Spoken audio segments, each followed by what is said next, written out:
On the banks of the mighty Narmada River stood a giant tree bearing the sweetest purple fruits in the world. This tree was home to Chetan, a cheerful monkey. One day, a crocodile named Magar swam up to the bank, looking very tired and hungry. Chetan kindly shared his fruits. They were so delicious that Magar started visiting every day.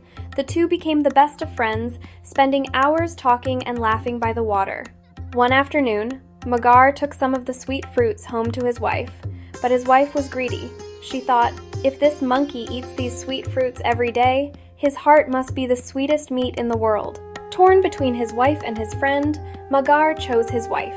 He invited Chetan over for a feast, offering to carry him across the deep river on his back. When they reached the middle of the river, Magar felt guilty. He confessed his wife's wicked plan to eat Chetan's heart. The foolish crocodile believed him and rushed back to the shore. Chetan leaped into the highest branches, safe and sound. "Oh, my dear friend, why didn't you tell me? I would gladly give my heart to your wife. But we monkeys keep our hearts safely hidden in the hollow of our tree. We must go back and get it." Chetan called down, "A foolish friend is worse than a clever enemy.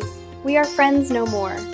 This classic tale reminds us that staying calm and thinking quickly can get you out of the deepest trouble. A foolish friend is worse than a clever enemy. We are friends no more.